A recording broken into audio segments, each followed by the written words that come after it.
up, guys? I went out on a short scouting trip yesterday, about a couple hours, but I found a new area I've been trying to check out, and I was really impressed. I went in there and I came in like the way that everybody else is coming in, so I wanted to really try to keep an eye on what hunters are doing, look for boot tracks, see if there's any guys that are in there scouting or shed hunting, which I didn't see much. So basically this video is going to go over a spot. It's two big fragmity areas that have bedding areas in both of the areas, and there's like these little openings in between leading to each other, and then there's this big on the outskirts of the one backside bedding area. There's this big blowdown with a live tree and a blowdown, and there's this big cave like bed. So check it out. What I'm going to go over in it is how the people are accessing this area to hunt, and how this buck is bedding in this little cave-like structure and watching everything, and how people are not realizing their hunts are over before they even get to the tree. So stay tuned, check it out. It's pretty cool. Now I want to go over, this is how important your entryways are. This guy's coming in. He's coming in. He's got the really got the right idea, but he's coming in from here. He's walking here, and right here is where you can see where the climbing stand is being used. He's going up here. The problem is this is all bedding. If you can see right there, right back there, there is a buck bed under that big massive tree over there laid down, and I'll show you the pictures in the video. The problem is this gentleman has, like I said, he's got the great idea, but these deer, this buck is watching out here, out this way. He's coming in here, he's getting in his tree, and he's getting spotted, getting picked off. That's why it's so important for entryways. If I'm gonna hunt here, I'm gonna hunt this tree right here, which I'll go over there and show you.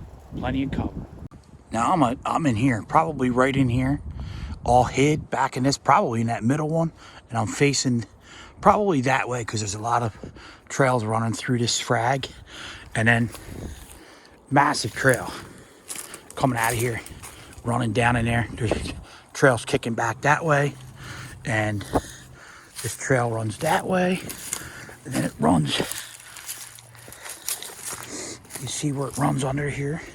It runs through there. You think that's a deer trail? I'll go over there and show you that bed, and I'll get in it and show you what that deer's looking at. Now here's this buck bed in here. I'm gonna get down in here. He's laying right here. He's laying here. And it looks like to me he's laying mostly back here. There's hair back here. There's an entry or exit trail for escape. Look at this. He could watch that guy come in, climb that tree right there. That tree's right over there on that ledge somewhere. And he could watch anything he wants out here. And behind him, nothing's getting to him. They would hear him or smell him coming from behind him. Pretty cool, man. There's a couple cool pics of that buck bed. It's really cool, man. Really cool setup. It must got to be a smart one. I don't have my eyes on him yet, but that's going to take a lot more than that to get eyes on him. But I know he's there.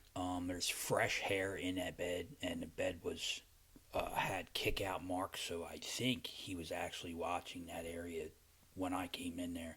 But I came in from the back way and walked in from the other side, because there's big holes of frag inside this area, and I walk the transition of it, and then I'll shoot in on entry and exit trails and find where they're going and bedding inside there, the little clumps on the high spots and stuff. But this particular buck is on the outskirts, like I said, and he is watching the open areas with his eyes. So it's really cool. Here's a couple pics. Follow my story, man. 2021 is going to be all about stories. My daughter's starting to hunt again really heavy this year. She did a little bit last year, but she's going to get into it this year. My little brother is going to finally start bow hunting. We're going to start from scratch, and it's going to be a journey. I have a friend up in New Jersey that is after a specific buck that I'm going to try to get with and try to film his story and trying to go after this specific buck. He's close. He was close last year, so, and the buck survived. So stay tuned, man. A lot of good stories coming up. I want to start trying to tell some stories about what's going on in my life and other people's lives that want to be involved in the hunting stuff. So remember, subscribe and like to the Buck Sack.